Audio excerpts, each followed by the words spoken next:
إن الحمد لله نحمده ونستعينه ونستغفره ونؤمن به ونتوكل عليه ونعوذ بالله من شرور أنفسنا ومن سيئات أعمالنا من يهده الله فلا مضل له ومن يضلل فلا هادي له أي فلن تجد له وليا مرشدا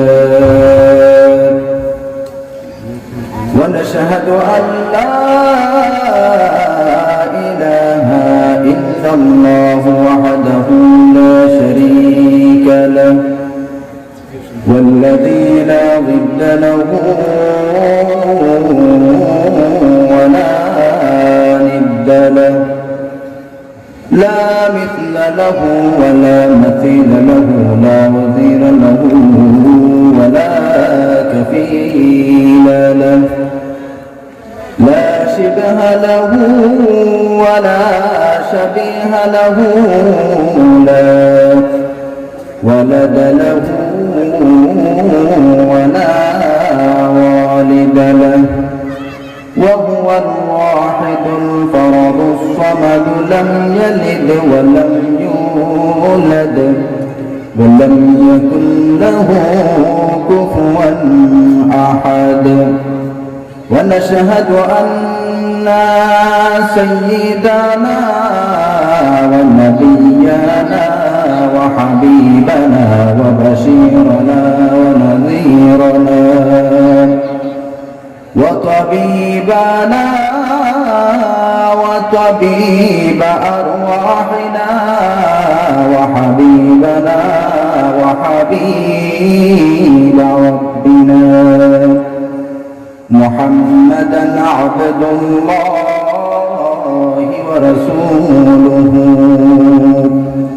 أرسله بالحق بشيرا ونذيرا وداعيا إلى الله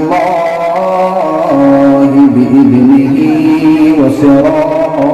وسراجا منيرا أما بعد فقد قال الله تعالى في كلامه المجيد وفي فرقانه الحميد أعوذ بالله من الشيطان الرجيم بسم الله الرحمن الرحيم قل يا عبادي الذين أسرفوا على أنفسهم لا تقنطوا من رحمة الله إن الله يغفر الذنوب جميعا إنه هو الغفور الرحيم وأنيبوا إلى ربكم وأسلموا له من قبل أن يأتيكم العذاب ثم لا تنصرون وقال تعالى في شان حبيبه صلى الله عليه وسلم إن الله وملائكته يصلون على النبي يا أيها الذين آمنوا صلوا عليه وسلموا تسليما اللهم صل على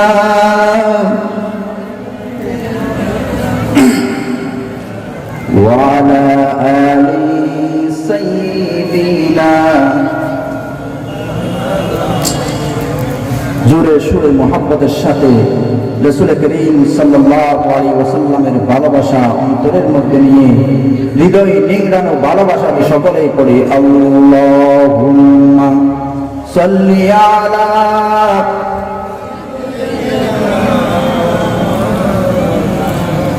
ওয়া আলা আলি সাইয়্যিদিনা রাসূল আমার হৃদয় বাজে বলতে পারি না মনটায় আমার চাই যে যেতে সোনার মদিনা আল্লাহুম্মা সাল্লি আলা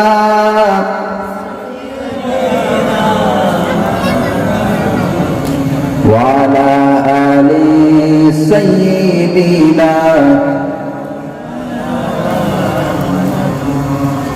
أما بعد فأعوذ بالله من الشيطان الرجيم بسم الله الرحمن الرحيم নবগঠিত ঈদগাঁও উপজেলাধীন জালালাবাদ ইউনিয়নের অন্তর্গত চাতিপাড়া সিরাত কমিটির উদ্যোগে আয়োজিত আজকের এই তাফসীরুল কোরআন মাহফিলের সম্মানিত সভাপতি, প্রধান অতিথি, বিশেষ অতিথি, আমার আগে সুললিত কণ্ঠে আলোচনা পেশ করেছেন আজিজিয়া নুরুল উলুম মাদ্রাসার সম্মানিত সিনিয়র শিক্ষক জনাব হযরত মাওলানা হাফেজ মুমিনুল হক জমিরি সাহেব মাদ্দাজিল্লাহু আলী আতাল্লাহু আমরাহু ফি হায়াতি, সবাই বলে আমিন। এর আগে আলোচনা করেছেন মাওলানা ইলিয়াসুর রহমান সাহেব, আল্লাহ সুবহানাহু ওয়া তাআলা তার হায়াতের মধ্যে বরকত দিক, সবাই বলে আমিন। আরো যারা আলোচনা করেছেন আল্লাহ সুবহানাহু ওয়া তাআলা তাদের সকলের হায়াতের মধ্যে বরকত দিক, সবাই বলে আমিন। সম্মানিত সুধী, মাইকের আওয়াজ যতটুকু যাচ্ছে, মাতার তাজ, উলামায়ে কেরামগণ এবং আমার সামনে উপস্থিত সম্মানিত ভাইয়েরা, পর্দার আড়ালের মা এবং বোনেরা, সর্বপ্রথম আমি আমার সালামটা পেশ করছি। আসসালামু আলাইকুম ওয়া রাহমাতুল্লাহি ওয়া বারাকাতুহু। সম্মানিত সুধী, সময় কম হওয়ার কারণে আমি আলোচনা দীর্ঘায়িত করব না। শুরুতেই একটি কথা না বললেই নয়, ভূমিকাতে মাত্র একটি কথা বলবো, সেটি বলেই আমি আলোচনা শুরু করে দেব। মদিনা থেকে দামেস্ক শহর প্রায় 600 মাইল দূরে। মদিনা থেকে 600 মাইল দূরে এই দামেস্ক শহরে আল্লাহর রাসূলের এক সাহাবী বসবাস করতেন। তার নাম ছিল হযরত আবু দারদা রাদিয়াল্লাহু তাআলা আনহু। এক যুবক মদিনা থেকে 600 মাইল পাড়ি দিয়ে ওই দামেস্ক শহরের মধ্যে চলে গেলেন হযরত আবু দারদা রাদিয়াল্লাহু তাআলা আনহুর কাছে। হযরত আবু দারদা রাদিয়াল্লাহু তাআলা আনহুর কাছে গিয়ে লোকটি বললেন, ওগো আল্লাহর রাসূলের সাহাবী আবু দারদা রাদিয়াল্লাহু তাআলা আনহু, আমি মদিনা থেকে 600 মাইল পথ অতিক্রম করে আপনার কদম মোবারকে চলে এসেছি। আমি শুনেছি আপনি নাকি একটি হাদিস মানুষদেরকে শোনান, মানুষদেরকে আল্লাহ রাসূলের জবানের একটি হাদিস আপনি শোনান। আপনার কদম মোবারকে আমি এসেছি, সে হাদিসটি আমার কান দিয়ে শ্রবণ করার জন্য মদিনার জমিন থেকে 600 মাইল পথ অতিক্রম করে দিয়ে আপনার কাছে চলে এসেছি মাত্র একটি হাদিস শ্রবণ করার জন্য। সঙ্গে সঙ্গে হযরত আবু দারদা রাদিয়াল্লাহু তাআলা আনহু বললেন, ওগো পতি, মদিনার জমিন থেকে তুমি 600 মাইল পথ অতিক্রম করে এই দামেস্ক শহরের মধ্যে তুমি চলে এসেছো একটি মাত্র হাদিস শ্রবণ করার। যে হাদিসটি কি তুমি জানো? সে হাদিসটি আমি বলছি, যে হাদিসটি আমি মানুষদেরকে শ্রবণ করাই, মানুষদেরকে শোনাই, সেই হাদিসটি হচ্ছে আল্লাহ রাসূলের পাক জবান থেকে, নূরের জবান থেকে আমি শ্রবণ করেছি, আমি শুনতে পেয়েছি। আল্লাহ রাসূল সাল্লাল্লাহু আলাইহি ওয়াসাল্লাম বলেছেন, কোন ব্যক্তি যখন আল্লাহর দ্বীন শিখার জন্য তালিবুল ইলম হয়ে কোন জায়গার মধ্যে যায়, কোন পথ দিয়ে অতিক্রম করে চলে যায়, সেই পথটি শুধুমাত্র পথটাকে না, আল্লাহ পাক রব্বুল আলামিনের জান্নাতে যাওয়ার জন্য সেটি একটি পথ সুগম হয়ে যায়। সুবহানাল্লাহ। আল্লাহ রাসূল সাল্লাল্লাহু আলাইহি ওয়াসাল্লাম বলেছেন, যে বা যারা কোরআনুল কারীম শোনার জন্য কিছু দূর পথ অতিক্রম করে কোন জায়গার মধ্যে যায়, তাহলে তার জন্য আল্লাহ পাক রব্বুল আলামিন জান্নাতের পথটাকে সুগম করে দেন। সুবহানাল্লাহ। তেমন একটি জায়গায় সবাই এখানে চলে এসেছে, খুশিরা বাজা। শুধু তাই নয়, আল্লাহর কোরআন, রাসূল করিম সাল্লাল্লাহু আলাইহি ওয়াসাল্লামের হাদিস শোনার জন্য কোন জায়গায় যদি কোন লোক যদি সবাই একত্রিত হয়ে যায়, সঙ্গে সঙ্গে আল্লাহ পাক রব্বুল আলামিনের রহমতের ফেরেশতাগুলি চতুর্দিক থেকে বেষ্টন করে থাকে। শুধু তা নয়, চতুর্দিক থেকে বেষ্টন করতে করতে আল্লাহ পাকের আরশ পর্যন্ত চলে যায়। আল্লাহ রব্বুল আলামিন ফেরেশতাদেরকে জিজ্ঞেস করেন, ওগো আমার ফেরেশতারা, এরা কেন বসেছে? ফেরেশতারা বললেন, আল্লাহ রব্বুল আলামিন, তুমি তো সবগুলো জানো, জানার পরেও কেন আমাদের কাছে কেন আপনি জিজ্ঞেস করেন বলেন? আল্লাহ পাক বলেন, আমি সবগুলো জানি, জানার পরেও তোমাদের থেকে আমি জিজ্ঞেস করতেছি, আমার এই বান্দাগুলি সেখানে কি করতেছে বলো। সঙ্গে সঙ্গে ফেরেশতাগণ বললেন, আল্লাহ তোমার এই বান্দাগুলি সবাই কোরআন শুনতেছে, হাদিস শুনতেছে, কোরআন হাদিসের আলমগুলো অর্জন করতেছে, আর তোমার বড়দের কথাগুলো শুনতেছে। আল্লাহ তোমার জিকির করতেছে, তোমার জন্য কাঁদছে, তোমার জাহান্নামের জন্য কাঁদে, জান্নাতের জন্য কাঁদে, তোমাকে পাওয়ার জন্য কাঁদে। আয় আল্লাহ তাআলা, তোমার এই বান্দাগুলি তোমার পক্ষ থেকে ক্ষমা পাওয়ার জন্য কাঁদতেছে। আল্লাহ পাক বলেন, ও আমার ফেরেশতারা, তারা কি আমাকে দেখেছে নাকি? সঙ্গে সঙ্গে তারা বলে, আল্লাহ তোমাকেও দেখে নাই, তোমার হাবিব সাল্লাল্লাহু আলাইহি ওয়াসাল্লামকেও দেখে নাই। আল্লাহ পাক বলেন, তারা কি জাহান্নাম দেখেছে নাকি? জাহান্নামের জন্য তারা কাঁদে কেন? তারা বলেন, আল্লাহ পাক জাহান্নামও দেখে নাই। আল্লাহ পাক বলেন, তারা কি জান্নাত দেখেছে নাকি? ফেরেশতারা বলেন, আল্লাহ তারা জান্নাতও দেখে নাই।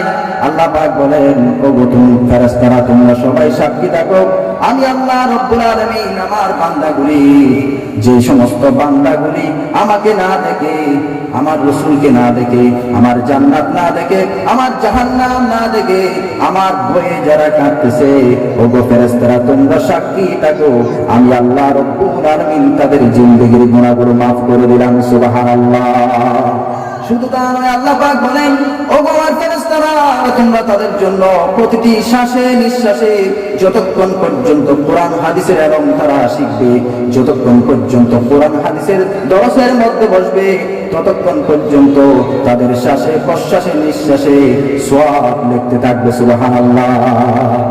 প্রত্যেক শ্বাসে প্রশ্বাসে 10টি করে দেখি তাদের আমলনামায় লিখে দেওয়া হবে। সুবহানাল্লাহ।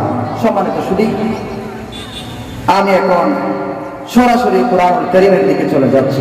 আমি আপনাদের সম্মুখে পবিত্র কোরআনুল কারীম থেকে সূরাতুল জুমারের 53 নম্বর আয়াত আপনাদের সম্মুখে আমি তিলাওয়াত করেছি। 24 নম্বর পারা সূরাতুল জুমার আয়াত নম্বর 53 এবং 54, এই দুইটি আয়াতকে কেন্দ্র করে নির্ভরযোগ্য মুহাদ্দিস মুফাসসিরগণের দৃষ্টিকোণ থেকে আমি আপনাদের সম্মুখে কিছু কথা বলতে চাই। যদি আল্লাহ রাব্বুল আলামিন আমাদেরকে সবাইকে শোনার জন্য তৌফিক ভিক্ষা দান করেন, সবাই বলে আমিন। আমি আপনাদের সম্মুখে যে আয়াত কারিমা তিলাওয়াত করেছি, সে আয়াতটা আমার সঙ্গে সবাই পড়েন। আউযু বিল্লাহি মিনাশ শাইতানির রাজীম। বিসমিল্লাহির রাহমানির রাহিম। কুল ইয়া ইবাদিয়াল্লাযীনা আসরাফু আলা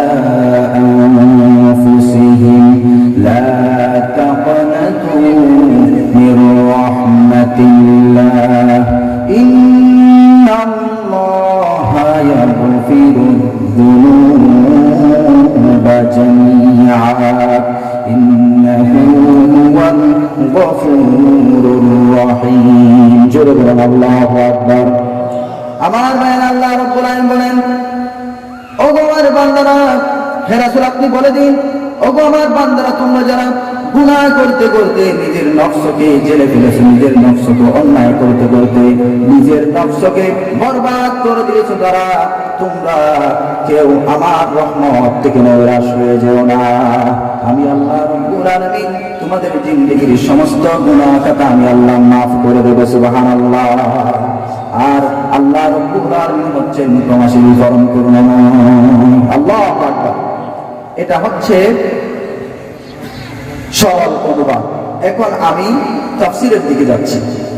আল্লামা বায়জাবির মতে পবিত্র কোরআন কারীমের ব্যাখ্যার কিছু মূলনীতি রয়েছে।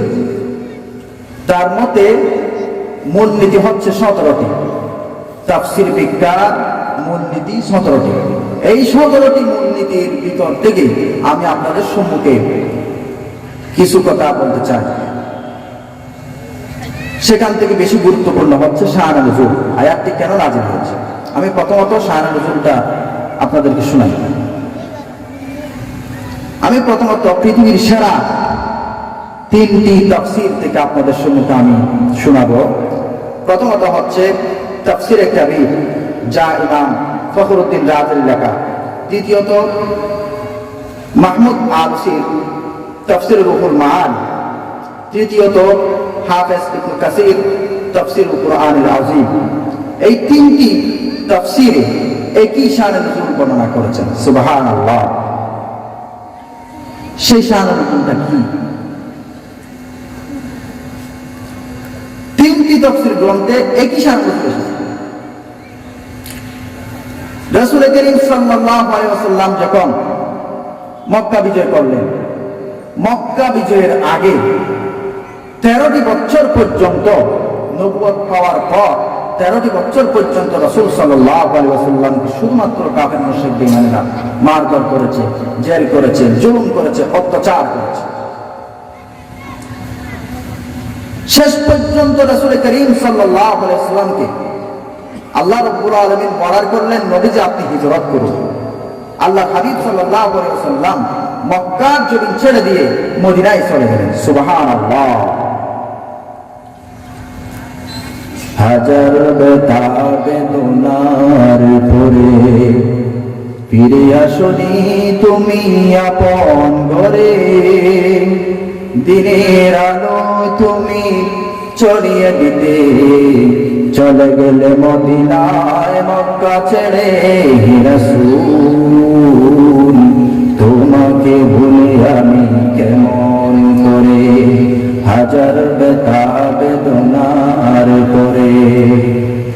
কে রাখে দিন প্রচারের কাজে নিজেকে দিয়ে ছবি নিয়ে, তাদের কাবেরা চিনল না সে আলো, দুষ্ট ছেলেদের পিছু দিল লেলিয়ে। পাথরের আঘাতে কত বিকত হয়ে সারা শরীর থেকে রক্ত ঝরে। হে রাসূল তোমাকে ভুলে আমি কেমন করে, হাজার বেদনার পরে। হেরার গুহায় তোমারই দেন, আসমান থেকে নামে আল কুরআন। হেরার গুহায় তোমারই দেন, আসমান থেকে নামে আল কুরআন। বাংলো সবার বোন তোমারই পরে, আসলো কুরআনের ছায়া তোলে। কালী ঘুমর আলী আবু বকর ইসলামের ঝান্ডা নিল যে তুলে। আল আমিন তুমি ছিলে যে সদা সকল মানুষের তরে। হে রাসূল তোমাকে ভুলে আমি কেমন করে, হাজার বেদনার পরে। সুবহানাল্লাহ। আল্লাহর হাবিব সাল্লাল্লাহু আলাইহি ওয়াসাল্লাম মক্কার জমিন থেকে মদিনার জমিনের মধ্যে চলে গেলেন। রাসূল করিম সাল্লাল্লাহু আলাইহি ওয়াসাল্লাম মদিনার জমিনে চলে যাওয়ার পর অনেক যুদ্ধ বিগ্রহ হলো। শেষ পর্যন্ত আল্লাহ পাক রব্বুল আলামিন আল্লাহর হাবিব সাল্লাল্লাহু আলাইহি ওয়াসাল্লামের হাতের মধ্যে বিজয় দিয়া দিলেন। সুবহানাল্লাহ। আল্লাহ পাক কুরআনুল কারীমের ভিতরে বলেন, ইন্না ফাতাহনা লাকা ফাতাহাম মুবিনা, নিশ্চিতভাবে আমি আল্লাহ রাব্বুল আলামিন তোমাকে স্পষ্ট বিজয় আমি আল্লাহ রাব্বুল আলামিন তোমাকে দান করে দিলাম। সুবহানাল্লাহ। রাসূলুল্লাহ সাল্লাল্লাহু আলাইহি ওয়াসাল্লামকে আল্লাহ রাব্বুল আলামিন স্পষ্ট বিজয় দিলেন। সুবহানাল্লাহ। মক্কা বিজয়ের দিন আল্লাহর হাবিব সাল্লাল্লাহু আলাইহি ওয়াসাল্লাম 10,000 সাহাবী নিয়ে মক্কাতুল মুকাররমার দিকে আল্লাহর হাবিব সাল্লাল্লাহু আলাইহি ওয়াসাল্লাম চললেন। সাহাবায়ে কেরামদেরকে নিয়ে যখন চললেন, আল্লাহর হাবিব সাল্লাল্লাহু আলাইহি ওয়াসাল্লাম মক্কাতুল মুকাররমার মধ্যে হাতিমে কাবায় দাঁড়ালেন। হাতিমে কাবার মধ্যে দাঁড়িয়ে রাসূল করিম সাল্লাল্লাহু আলাইহি ওয়াসাল্লাম ভাষণ দিলেন। ভাষণ দিয়ে সর্বপ্রথম যে কথাটি ভাষণ দিলেন সেটা হচ্ছে, লা তাগরিবা আলাইকুমুল ইয়াওম ইযহাবু ওয়া আনতুম তুলাকা। আজকে আমি তোমাদেরকে মাফ করে দিলাম, তোমাদেরকে আজকে প্রহার করা হবে না, তোমাদেরকে আজকে কোন রকমের প্রতিশোধমূলক কোনো কিছু আচরণ করা হবে না, তোমাদেরকে আজকে প্রহার করবো না, তোমরা স্বাধীন চিত্তে তোমরা তোমাদের বাড়িতে চলে যাও। চলতে লাগলেন। সাহাবায়ে কেরামগণ চতুর্দিক থেকে ঘিরে আছেন। এমন মুহূর্তে মক্কার লোকেরা, কুরাইশের নেতৃবৃন্দ যারা ছিল, ওই কুরাইশের নেতৃবৃন্দগণ সবাই কিন্তু পালাচ্ছিল, অনেকেই পালিয়ে যাচ্ছিল। এমন সময়ের মধ্যে রাসূল করিম সাল্লাল্লাহু আলাইহি ওয়াসাল্লামের ভাষণ শুনে অনেকেই এসে রাসূল করিম সাল্লাল্লাহু আলাইহি ওয়াসাল্লামের হাতে হাত রেখে কালেমা পড়ে মুসলমান হয়ে গেলেন। সুবহানাল্লাহ। কালেমা পড়তেছেন সবাই, মুসলমান যখন হচ্ছেন, এমন মুহূর্তের মধ্যে রাসূল করিম সাল্লাল্লাহু আলাইহি ওয়াসাল্লামের সামনে এক যুবক পালাচ্ছিলেন সামনে থেকে। তার নাম ছিল ওয়াহাশী। ওয়াহাশী পালাচ্ছিলেন। ওয়াহাশী বলতেছেন, মনে মনে ভাবতেছেন, আজকে তো আমাকে আজকে হত্যা করে ফেলবেন, আল্লাহর রাসূল আমাকে শেষ করে দিবেন। কারণ আমি যেভাবে করে হযরত আমির হামজা রাদিয়াল্লাহু তাআলা আনহুকে আমি হত্যা করেছি, এমন ভাবে আমি তাকে হত্যা করলাম, নির্মম ভাবে, এমন নির্মম ভাবে আমি তাকে হত্যা করেছি। একটা বিশাল বর্ষা নিয়ে, বিষাক্ত একটা বর্ষা কানে নিয়ে আমি হযরত আমির হামজা রাদিয়াল্লাহু তাআলা আনহুর বুকের মধ্যে আমি মারলাম। বুকের মধ্যে মারার সঙ্গে সঙ্গে হযরত আমির হামজা রাদিয়াল্লাহু তাআলা আনহু মাটিতে পড়ে গেলেন, উহুদের ময়দানে পড়ে গেলেন। উহুদের ময়দানে পড়ে গিয়ে হযরত আমির হামজা রাদিয়াল্লাহু তাআলা আনহু যখন শাহাদাত বরণ করে ফেললেন, আবু সুফিয়ানের স্ত্রী হিন্দা তার কলিজাটাকে ফেটলেন, খঞ্জর দিয়ে ফেটে তার কলিজাটা নিয়ে চাবাচ্ছিলেন, তার দাঁত দিয়ে চাবাচ্ছিলেন, চিবাচ্ছিলেন। এমন মুহূর্তের মধ্যে আমি এমন ভাবে তাকে নির্মম ভাবে হত্যা করেছিলাম। এই হত্যার বদলে আল্লাহ রাসূল হয়তো আমাকে ক্ষমা করবেন না, আজকে আমাকে অবশ্যই আমাকে কতল করে ফেলবেন। সেহেতু আমি রাসূলের সামনে যাব না। সাহাবায়ে কেরাম বললেন, না, রাসূলের সামনে যদি তুমি যেতে পারো কোনো ক্রমে, তাহলে আল্লাহ রাসূল সাল্লাল্লাহু আলাইহি ওয়াসাল্লাম তোমাকে মাফ করে দিবেন। কারণ আল্লাহ রাসূল সাল্লাল্লাহু আলাইহি ওয়াসাল্লাম হচ্ছেন ওয়া মা আরসালনাকা ইল্লা রাহমাতাল লিল আলামিন। সুবহানাল্লাহ।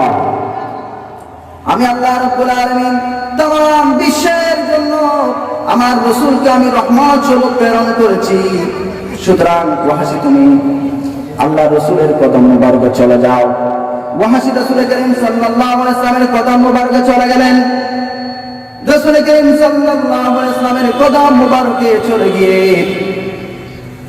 ওয়াহাশী বলতে লাগলেন, ইয়া রাসূলুল্লাহ, ইয়া হাবিবাল্লাহ, আমি আপনার কদমে এসেছি মাত্র একটি আশা নিয়ে, সেটা হচ্ছে আমি আপনার কদম মুবারকে এসেছি শুধুমাত্র কালেমাটা পড়বো। আমি আপনার হাতে হাত রেখে কালেমা পড়ার জন্য এসেছি। আর আপনি আমাকে আপনার চাচা আমির হামজা রাদিয়াল্লাহু তাআলা আনহুকে যে আমি হত্যা করলাম সেটাকে মাফ করে দিতে হবে। আল্লাহ রাসূল সাল্লাল্লাহু আলাইহি ওয়াসাল্লাম বললেন, ওয়াহাশী রে, আমি চাই নাই তুমি আমার সামনে আসবে, সেটা আমি চাই নাই, কিন্তু তুমি যখন আমার সামনে যখন চলে এসেছো, সুতরাং আমি তোমাকে ঈমানের কালেমা পড়িয়ে দেই, আমি তোমাকে মাফ করে দিলাম। আল্লাহ রাসূল সাল্লাল্লাহু আলাইহি ওয়াসাল্লামের কথা শুনে ওয়াহাশী বললেন, মাফ করে দিয়েছেন আপনি, ঠিক আছে, কিন্তু আমি কালেমা পড়ব না, কারণ আমি এখন যদি কালেমা পড়ে ফেলি তাহলে তো আল্লাহ পাক আমাকে ক্ষমা করবেন না, আমি জাহান্নামে যাব, আমি জাহান্নামে গেলে ওই কালেমা পড়া আমার কোনো লাভ নাই। ইয়া রাসূলুল্লাহ, ইয়া হাবিবাল্লাহ, আপনার উপর আল্লাহ পাক আয়াত নাযিল করবেন, আমাকে মাফ করে দিয়েছেন এই বলে যদি আয়াত নাযিল করেন, আপনি যদি আমার কানের মধ্যে যদি ওই আয়াত যদি শ্রবণ করান, আমাকে যদি শোনান, তাহলে আমি ঈমান এনে কালেমা পড়ে মুসলমান হব, তাছাড়া আমি ঈমান আনবো না। সঙ্গে সঙ্গে আল্লাহ পাক রব্বুল আলামিন আয়াতে কারিমা নাযিল করে দিলেন, ফাউনজিলাত আলা রাসূলিল্লাহি সাল্লাল্লাহু আলাইহি ওয়াসাল্লাম ওয়াল্লাযীনা লা ইয়াদউনা মা'আল্লাহি ইলাহান আখার ওয়া লা ইয়াকতুলুনা النفس التي حرم الله إلا بالحق ولا يزنون। আমার আল্লাহ রাব্বুল আলামিন বলেন, আয়াতে কারিমা নাযিল করে দিয়ে শুনিয়ে দিলেন, আল্লাহ রাব্বুল আলামিন বললেন, আর যারা আল্লাহ ছাড়া অন্য কাউকে ইলাহ বলে স্বীকার করে না, আর মানুষ হত্যা করে না অন্যায়ভাবে, আর জিনা করে না, তাদেরকে আমি আল্লাহ রাব্বুল আলামিন মাফ করে দেই। সুবহানাল্লাহ। একথা বলার পর ওয়াহাশী বললেন, ইয়া রাসূলুল্লাহ, ইন্নী আশরাকতু বিল্লাহি ওয়া কাতালতু আন-নাফসাল্লাতী হারামাল্লাহু ইল্লা বিল হাক্কি ওয়া যানাইতু। ইয়া রাসূলুল্লাহ, ইয়া হাবিবাল্লাহ, আল্লাহ তাআলা তো এখানে শর্ত দিলেন তিনটা, আল্লাহর সাথে অন্য কাউকে যারা ডাকে না, আমি তো সেটা করেছি। ইন্নী আশরাকতু বিল্লাহ, আমি তো আল্লাহর সাথে শিরিক করেছি, আর আমি তো অন্যায়ভাবে আপনার চাচাকে হত্যা করেছি, অন্যায়ভাবে আমি মানুষ হত্যা করেছি, আর আমি জিনা করেছি। তিনটি পাপ তো আমার মধ্যে রয়ে গেছে, আমি তো সেগুলো করেছি, আমার মধ্যে তো পাওয়া যায়। হুজুর আমাকে কি মাফ করবেন নাকি? আমি ক্ষমা করব, আমাকে মাফ করে দিতে।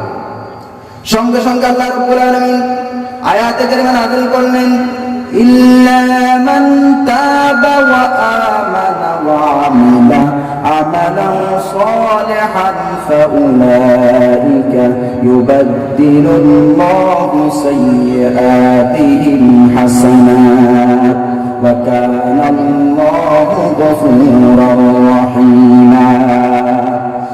আল্লাহ পাক জানিয়ে দিলেন, ইল্লা মান তাবা ওয়া আমানা ওয়া আমিলা আমালান সালিহান, যারা তওবা করবে, ঈমান আনবে, আর আমল সালেহ করবে, তাদের পাপগুলিকে আল্লাহ রাব্বুল আলামিন ক্ষমা করে দিয়ে আল্লাহ পাক রব্বুল আলামিন সেখানে নেকি দিয়ে পরিবর্তন করে দিবেন। সুবহানাল্লাহ। ওয়া কানাল্লাহু গফুরার রাহিমা, আর আল্লাহ রাব্বুল আলামিন হচ্ছেন গফুরুর রহিম। সুবহানাল্লাহ। এরপরে ওয়াহাশী বললেন, হুজুর এখানে তো ঈমান আনার কথা বলছে, আর ঈমান আনার পর আমলে সালেহের কথা বলছে, হুজুর আমি তো সেটা পারবো না, আমি ঈমান আনতে পারবো ঠিক আছে, কিন্তু ঈমান আনার পরে আমলে সালেহ করতে পারবো কিনা আমার জানা নাই। হুজুর আমি চাই আমাকে ফার্স্ট চান্সে আমি যদি কলমা পড়ি, আমি যদি কলমা পড়ার পর ঈমান আনার পর আমি যদি মৃত্যুবরণ করি, সঙ্গে সঙ্গে আল্লাহর জান্নাতে যেতে চাই। সঙ্গে সঙ্গে আল্লাহ রাব্বুল আলামিন আরেকটা আয়াত নাযিল করে দিলেন, ইন্নাল্লাহা লা ইয়াগফিরু আন ইউশরাকা বিহি ওয়া ইয়াগফিরু মা দুনা যালিকা লিমান ইয়াশা। একদা আয়াতটা নাযিল হওয়ার পর ওয়াহাশী বললেন, হুজুর আমি ঈমান আনবো না। কেন? আল্লাহ তাআলা তো এখানে আরেকটি শর্ত দিয়েছেন, ইন্নী আরা ফীহি শারতান আইযান ইয়া রাসূলুল্লাহ সাল্লাল্লাহু আলাইহি ওয়াসাল্লাম ফাহিয়া মাশইয়াতুল্লাহি আযজা ওয়া জাল্লা ফালাআল্লি মিম্মান লা ইয়াশাউল্লাহ। আল্লাহ যাকে চান তাকে আল্লাহ তাআলা মাফ করবেন, এর দ্বারা বোঝা যায় যদি আল্লাহ তাআলা যদি আমার ব্যাপারে যদি না চান, সঙ্গে সঙ্গে আল্লাহ পাক রব্বুল আলামিন চূড়ান্ত আয়াত নাযিল করে দিলেন, तमाम পৃথিবীর মানুষকে শুনিয়ে দিলেন। আল্লাহ রব্বুল আলামিন বললেন, কুল ইয়া ইবাদিয়াল্লাযীনা আসরাফু আলা আনফুসিহিম লা তাকনাতু মির রাহমাতিল্লাহ ইন্নাল্লাহা ইয়াগফিরুয যুনুবা জামিআ ইন্নাহু হুয়াল গফুরুর রহিম। হে রাসূল, আপনি বলে দিন, ও আমার বান্দাগণ, তোমরা যারা পাপ করতে করতে নিজেকে নিজে বরবাদ করে দিয়েছো, যারা জুলুম করে ফেলেছো, অন্যায় করে ফেলেছো, তোমরা কেউ লা তাকনাতু মির রাহমাতিল্লাহ, খবরদার খবরদার, আমি আল্লাহর কাছে তওবা করো, আমি আল্লাহর তওবা থেকে তোমরা ফিরো না, আমি আল্লাহর কাছে তওবা করো, আমার রহমত থেকে নিরাশ হয়ে যেও না। ইন্নাল্লাহা ইয়াগফিরু যুনুবা জামিআ, নিশ্চিতভাবে আমি আল্লাহ রব্বুল আলামিন তোমাদের জিন্দেগীর সমস্ত গুনাহ খাতা আমি আল্লাহ রব্বুল আলামিন মাফ করে দেব। সুবহানাল্লাহ, ইন্নাহু হুয়াল গফুরুর রহিম। নিশ্চিতভাবে আল্লাহ রব্বুল আলামিন হচ্ছেন গফুরুর রহিম, ক্ষমাশীল। আল্লাহ তাআলা একজন মানুষকে জাহান্নাম থেকে বাঁচাবার জন্য কতগুলো আয়াত নাযিল করলেন। আল্লাহ তাআলা চান না বান্দা জাহান্নামে যাক। আয়াত নাযিল হওয়ার পর হযরত ওয়াসি সঙ্গে সঙ্গে ওয়াসি কালেমা পড়ে মুসলমান হয়ে গেলেন। আল্লাহ রাসূল সাল্লাল্লাহু আলাইহি ওয়াসাল্লামের কাছে কালেমা পড়ে মুসলমান হয়ে গেলেন। লা ইলাহা ইল্লাল্লাহু মুহাম্মাদুর রাসূলুল্লাহ সাল্লাল্লাহু আলাইহি ওয়াসাল্লাম। হুজুর এসে গেছেন, সময় সংক্ষিপ্ত হওয়ার কারণে আমিও তাড়াহুড়া করেছি। আল্লাহ তাআলা আমাদের সবাইকে মাফ করবেন যদি কোনো ভুল ত্রুটি হয়ে থাকে। আমাদের হুজুর এখন এসে গেছেন, আমি এখনই এই মুহূর্তে শেষ করে দিচ্ছি। আমরা এতক্ষণ পর্যন্ত আলোচনার মধ্য দিয়ে শুধুমাত্র একটি বিষয় আমরা জানতে পেরেছি, সেটা হচ্ছে শান জুলতা, আয়াতটা কেন নাযিল হয়েছে। আমরা এখান থেকে কি শিখতে পারি? এখান থেকে কিছু শিক্ষা, তিনটি শিক্ষা আমরা নিয়ে বাড়ি যাব। এক নম্বর শিক্ষা, আমরা যত গুনাহ করি না কেন, যারা ঈমানদার তারা কিন্তু আল্লাহর কাছে তওবা করবে। এক নম্বর এমন তওবা, ওয়া আনিবু ইলা রাব্বিকুম ওয়া আসলিমু, আল্লাহর কাছে এমন ভাবে ফিরে আসবে, একনিষ্ঠ তওবা, ঈমানদার হয়ে মুসলমান হয়ে যখন যাবে তখন আল্লাহ পাক রব্বুল আলামিন বান্দাকে মাফ করে দিবেন। সুবহানাল্লাহ। এক নম্বর শিক্ষা হচ্ছে সবসময় তওবা করা, সবসময় কি করা? তওবা করা, ইস্তিগফার করা। দুই নাম্বার শিক্ষা হচ্ছে আমরা যে মানুষকে হেয় প্রতিপন্ন করি, কাউকে হেয় প্রতিপন্ন করবো না, মানুষকে সঠিক পথটা আমরা দেখে দেবো। সেটা হচ্ছে ইন্নাদ দীনা ইনদাল্লাহিল ইসলাম, আল্লাহর কাছে একমাত্র গ্রহণযোগ্য ধর্ম হচ্ছে ইসলাম, ইসলামের দিকে আমরা সবাই দাওয়াত দেব। 3 নাম্বার শিক্ষা, আমরা সবসময় ঈমানের উপর টিকে থেকে ঈমান নিয়ে যাতে আল্লাহ তাআলা আমাদের সবাইকে মৃত্যুবরণ করেন। আল্লাহ তাআলা আমাদের সবাইকে কবুল করুন। সবাই বলি আমিন আমিন আমিন। ওয়া আখিরু দাওয়ানা আলহামদুলিল্লাহি রাব্বিল আলামিন। আসসালামু আলাইকুম ওয়া রাহমাতুল্লাহি ওয়া বারাকাতুহু। কষ্ট দিলাম।